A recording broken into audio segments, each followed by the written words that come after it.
Hello, welcome to this video in which I'm going to show you how to play chess 960. It's a great variant of chess. It is getting a lot of popularity because of these freestyle opens that uh, Carlsen and his sponsor are making. And they make these open qualifiers in chess.com in which you can get to participate in the Swiss against title players if you get in the top three of one of the two qualifiers that they make. So I'm going to analyze the games, give you some of my insights about chess 960, like how do I understand the starting position and how do I usually play, because I think I get pretty good results uh, in how I play. So I want to help you learn. So we go to the first game in which they start this knight bc3. It's not a bad move, but it's not really strong because the idea of the starting positions it's usually or opening up bishops. Like that's really usual. For example, when there's a bishop in h1 and in g1, usually an structure like G3 and and F4 is really strong because it controls the center and at the same time it opens the bishop. So that's a really good instruction in that type of positions. We will see that in other games as well. But if you cannot get really good bishops, then you have to focus on the center and on your pawn structure. Those are mostly key points if the bishops are not as strong, or the queen. The queen is really important as well.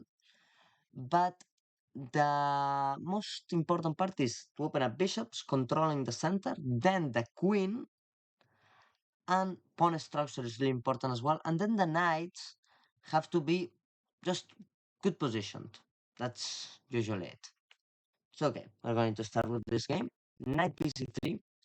Here I already thought I was fine. I took like some time, 30 seconds in the starting position.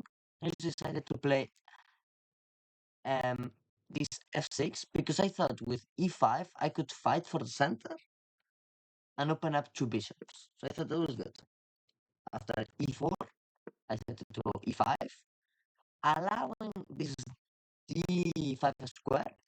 I was quite happy after analyzing this game that I was completely right and f4 it was a great move because I thought it mid game like f4 here is annoying, but wow, I just develop. I'm fine.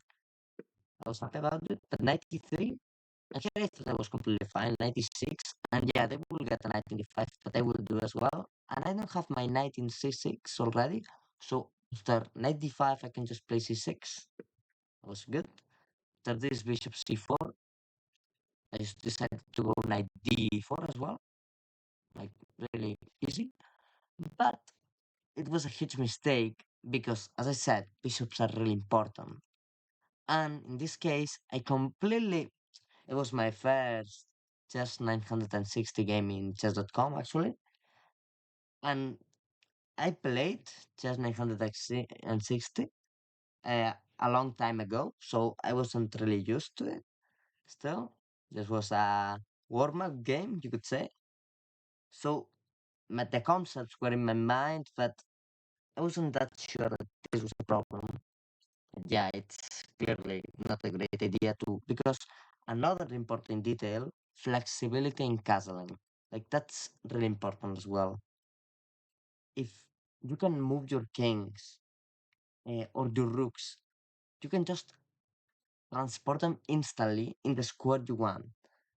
Well, obviously limited by the rules of castling, but you can, if they are attacking you in the king side because the king was already positioned there, you can easily just go to the queen side and you have counter attack usually, and they're not attacking you anymore. So the flexibility of castling is really important. And in this case, I was already after rook takes bishop, I was already forced. I could just play long castle. So of course, this d3 is good, not really strong, but completely fine. After knight a6, trying to play knight b4 tricky. Opponent plays a3, completely logical move. And I should go c6 to avoid knight d5, completely logical as well. After this h3, I suppose it was to avoid problems or to just make a quick move, because as you see, this is not normal. Like, the, my opponent has 9 minutes. It's not normal at this point in the game. Usually, I will have a move 8 minutes, 7, something like that. My opponent has 9. I just play queen c7. Look against him. It's surprising that queen c7 is such a good move. Of course, it says for a moment it said that knight c5 was even better to play knight e6, but well, queen c7 just looks really natural because there's no knight d5 ideas. I don't really saw a great problem for me. I thought I could some point play a move like d5 or something like that, and I just wanted to castle. So after this bishop h2, it castled long, and my opponent castled back. I here I'm attacking, but I do not really have anything. I just go h5, trying b4, counterplay. Let's go g5. I have to build some attack.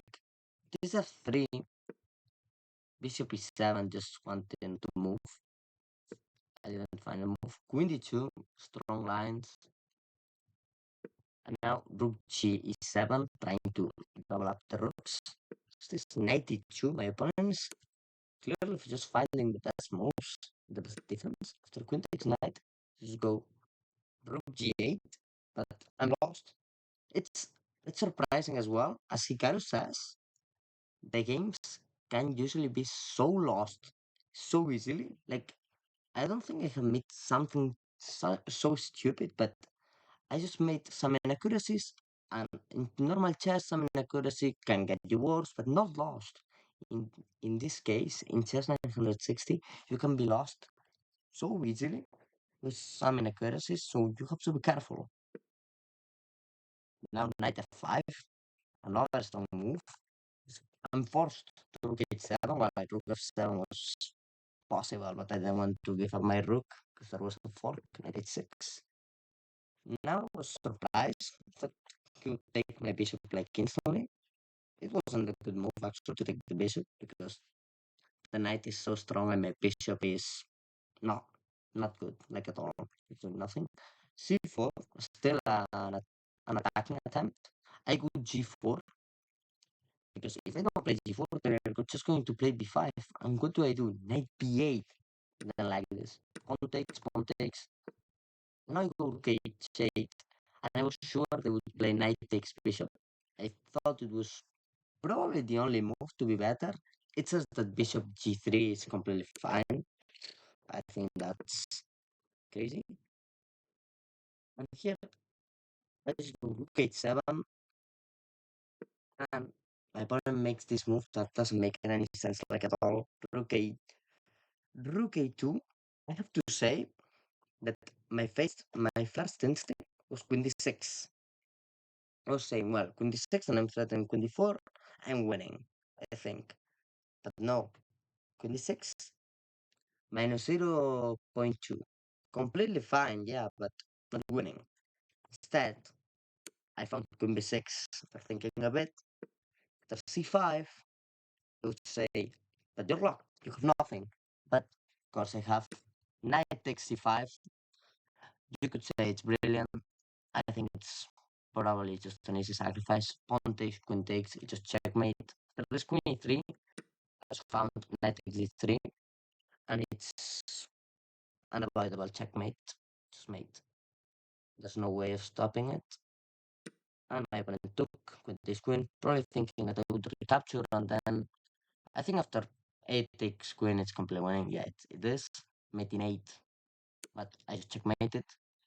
And that was a nice game, but I was kind of worried that I got such a difficult position to play so easily. Like I was lost for 5, 6 moves. I was losing.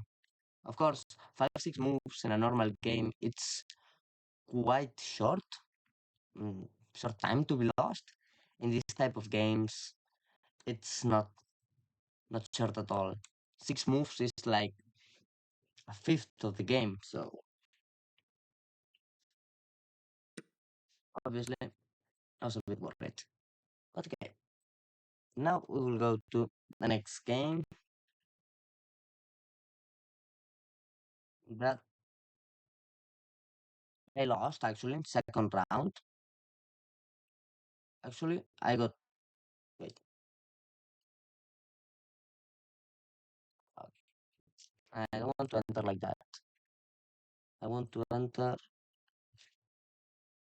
in new windows every time, so I can have my profile history here, so I can enter into the games easily. Okay, you saw the end of the game already, but I will show you. Here, there's a bishop in a1. Important thing to look at the strong diagonals. The bishop in f1 is not that good. And here I have to focus into activating the a1 bishop and to control the center. I just go b3, logical move. c5, good as well. Let's go c4. Like this pawn structure is really interesting always play here. I thought b5 was a move. b6 is a move. It's a completely logical move as well. My opponent played d6, trying to fight for the center. I go e4 to avoid that they dominate the center. Here there's a clearly better move for black, it says. b6, and they are pressuring the e-pawn. And I have to say that I misevaluated that. b6, I saw knight c3, I thought it was fine. But they have to find, look at this. Like b6, knight c3, and I'm going to look at the engine, what are the lines here? Oh well, it's not that. Yeah, I thought only move to be better was h5, no. Out of moves of better. Knight c6, knight f6.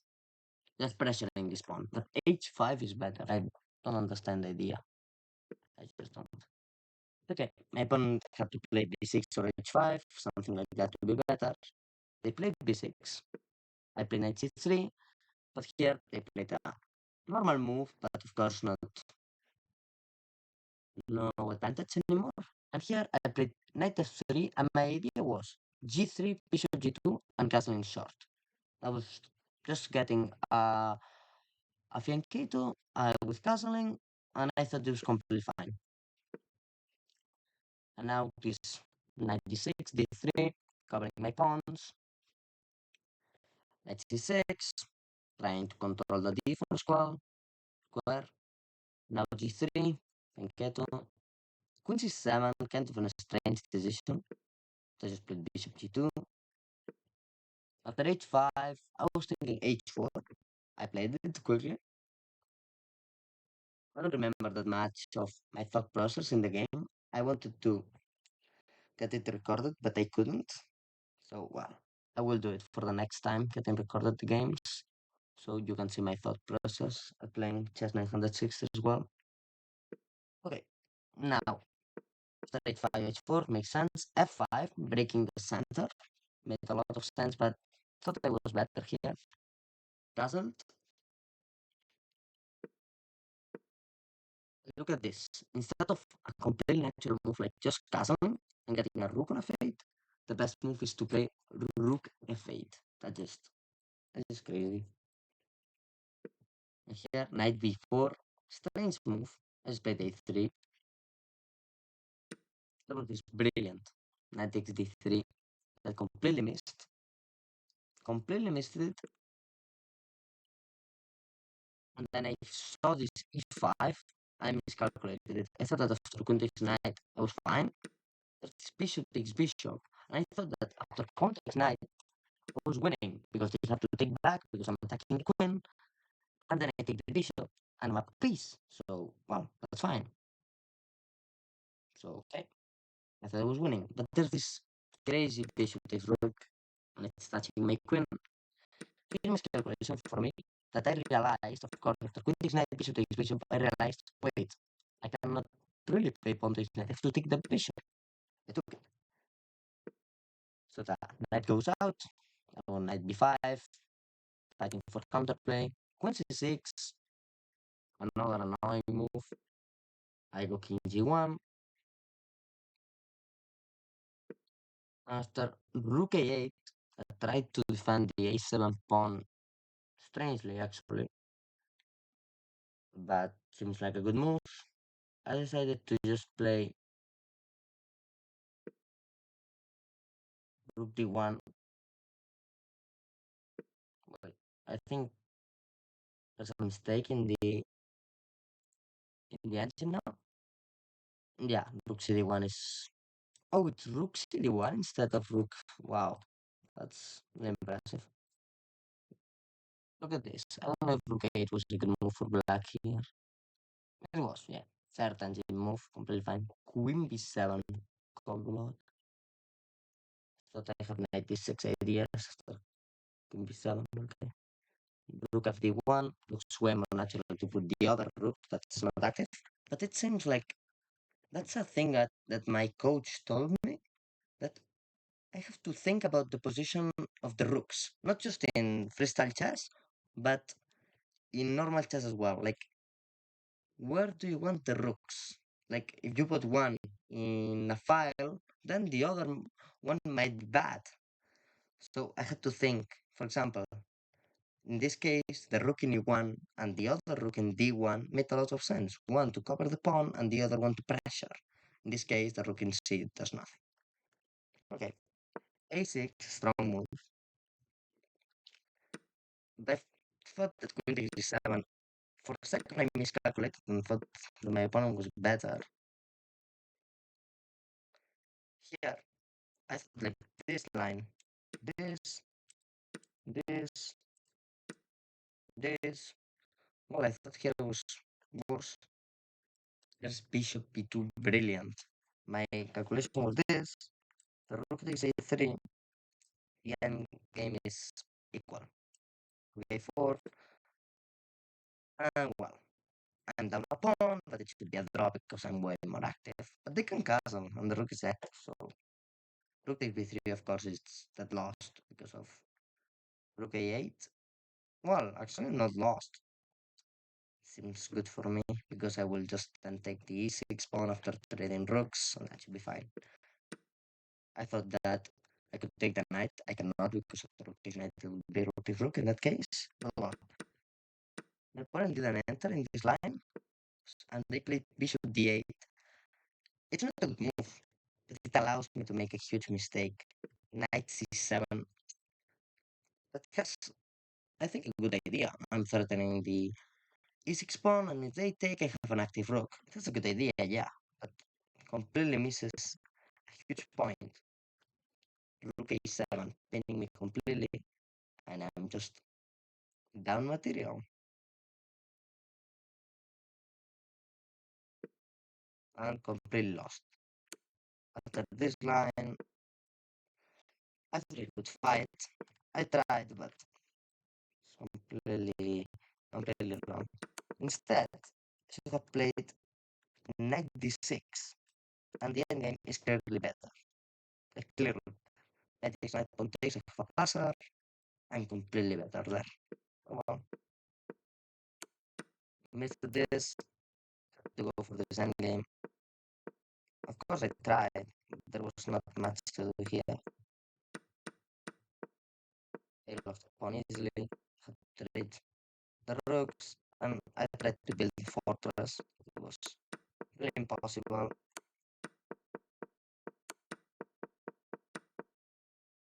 And of course, here I resigned. There was no reason to keep playing on, and I had more rounds left. So, 7 rounds to go. And okay, of course, in this video we will analyze 4, and in the other one we would analyze 4, but we will analyze 3 because uh, No, we will analyze four. We would analyze five, but we will analyze four in the next video, and I will explain why. So, okay, now we go to the defender down.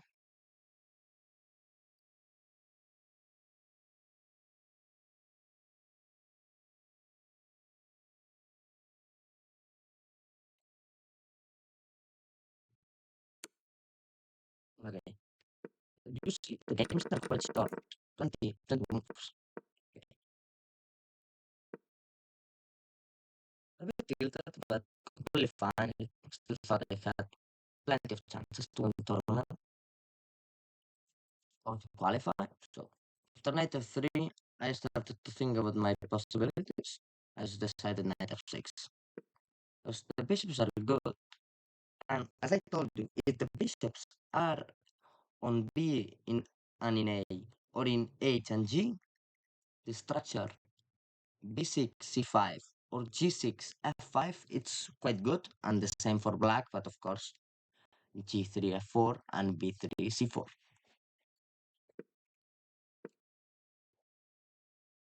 Okay, D3 really strange move. I just went for this type of structure, as I told you, B6. After this knight D2, I just went C5.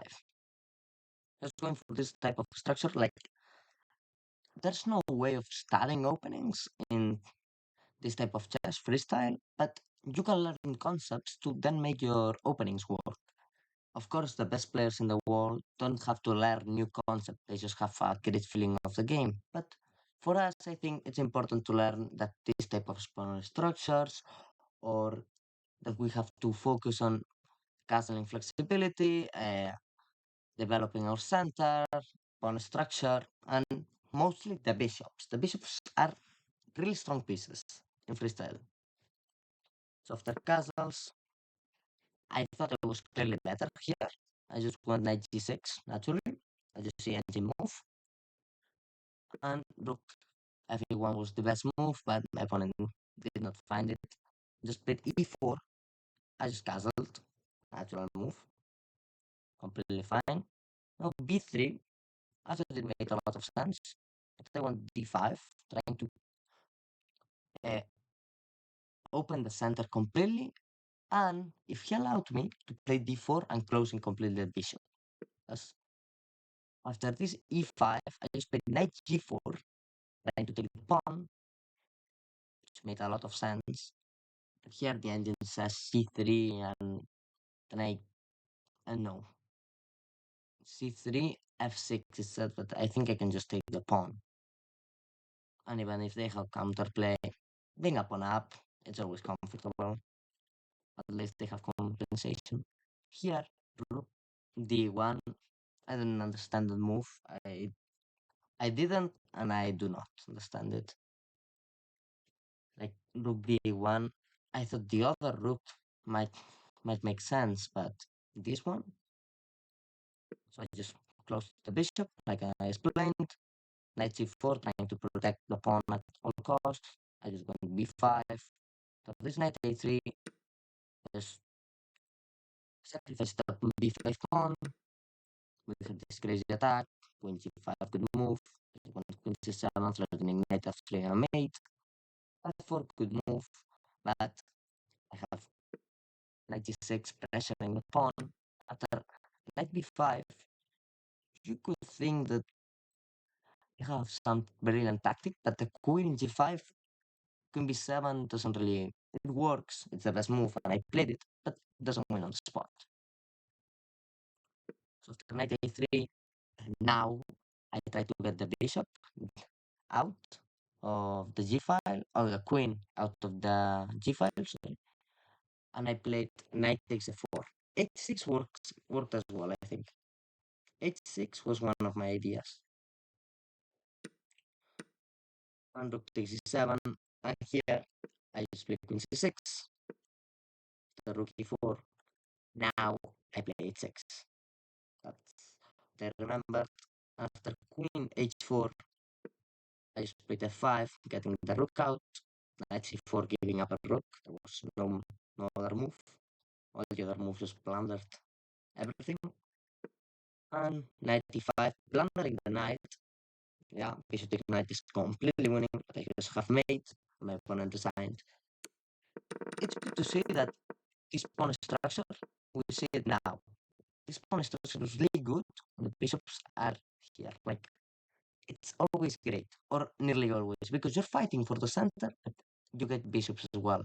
Normally, you have to choose, or you fight for the center, or you get the bishops active. You can do both, it's great. Normally, when I have the bishops in open squares, like B and A, when they can get really long distances, for example, if they're in F, they are not as strong, or in E and D, worse squares, of course. But if they are on B8, A8, H8, or G8, they are the best pieces, as I told you. So I don't need to improve them that much. I just have to open up. Instead, when they are in the center, I just fight for the center and I try to develop knights. Like the knights are better if the bishops are on the centers, if the bishops are uh, in B8, A8, H8, G8, as I told you. Now I'm not realize. Oh, in the edges of the board, I wasn't. The word wasn't coming to me. Like, it was really clear. Edges of the board.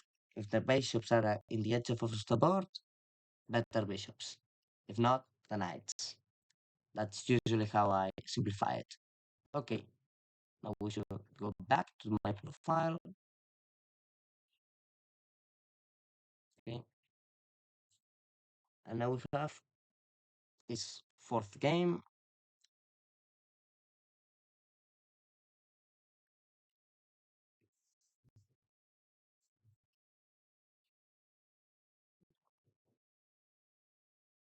I don't want to make the video really long. I will just make it, I think, 35 minutes, something like that. So I will go quickly in this analysis. Good game. Remember, to go a bit more cheesy in this game. Just going for F4, try to win a rook instantly. It would surprise you the many times that it could work. My opponent plays knight g6, and as I said, I went for a really cheesy approach. You can probably go for this type of cheesy approaches in blitz. In rapid, I do not recommend because I didn't get a good position. I won, but do not recommend it. I went a4. It's not that bad. It's not good. But it's not good because my opponent has to ignore me. If they take it, it's not bad. It's not that bad. Knight takes a, and here it was like a gambit. It made a lot of sense because if you had seen, Nepo suggested something similar in the in a freestyle tournament to Hikaru, but Hikaru was black, and this was the same idea, but of course white has had the tempo more. It was not the same, but it was similar, gambiting a pawn for activity. And in this case, of course, I would have two good pieces because I would have the knight out and I would have the bishop opened, and the knight would be really bad in a4. So I think there was compensation. I just took the pawn, greedy.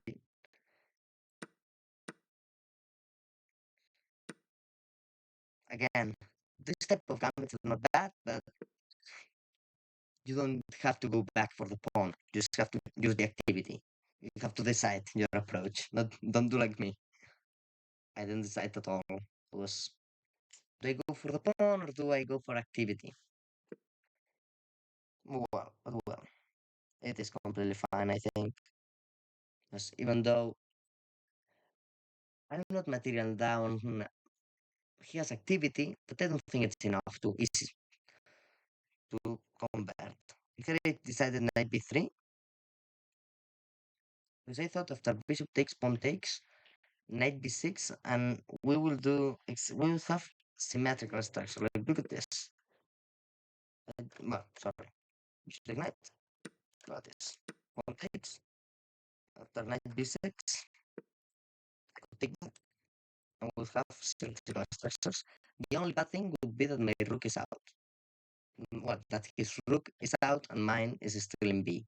So that's the reason for his advantage, of course. But of course, I do not have evil bar. So I thought that if I got a symmetrical position, it should be fine. My opponent thought the same. My opponent played his queen f6 as well, and I just went bishop d4, deciding to be annoying. But my opponent found this queen c6 and went for a queen trade. Because I thought that after queen takes queen, I was threatening the g7 pawn, and I'm quite right there.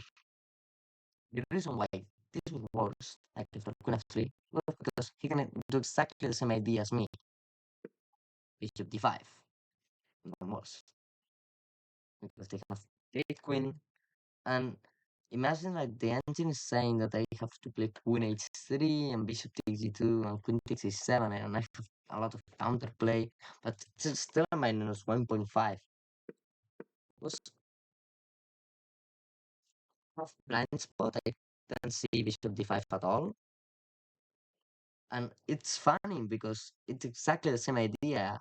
Like queen queen f3, he played queen f6. I went with the bishop in d4 because I was protecting him to the knight. It's the same idea, but he protects with the queen. Okay. It wasn't a huge mistake. I just took back with the g pawn, trying to play e4. Now knight g6. Wow. Like, yeah, you could say that I was greedy, but I don't think it wasn't. Like e3, yeah, I'm still gonna take the g7 pawn.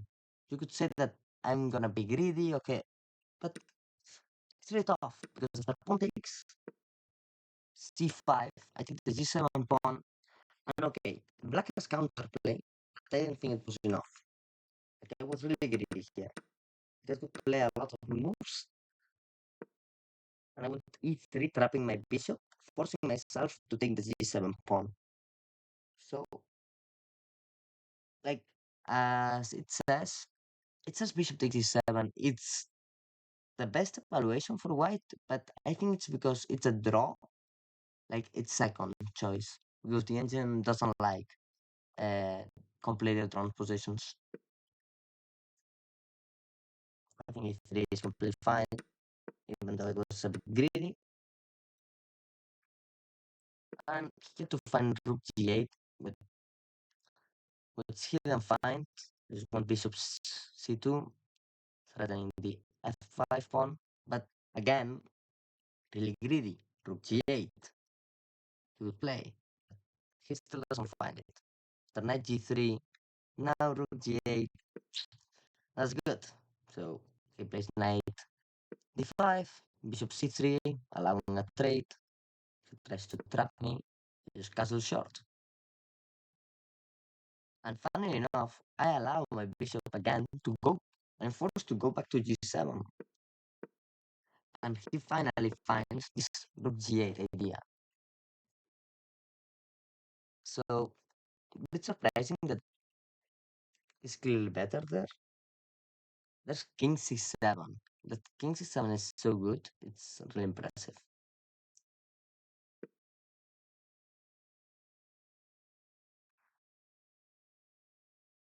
But now he plays this really strange move. Bishop c7 does actually nothing. And then I go a bit passive, but I think it's a fine move. King h1, passive. And I thought rook a2 was annoying, but they played d6. Again, another move I do not understand. It completely closes his own bishop. Now decided to try to trade the rooks. And here I went rook a4 because I want to get his rook active, but I wanted to trade. So here knight b6, forcing me to trade. So I just went back. Like I said, forcing me to trade, but I still wasn't forced. But it was the best move, by the way. Well, king e7. Here I just did pawn break. When positions are closed, I look for pawn breaks. I think I learned from Coach Dane. After pawn takes pawn takes. Here it's like a completely normal endgame. Completely normal endgame. So play naturally e5, completely blocking the center. And now c4, still not a really strong move.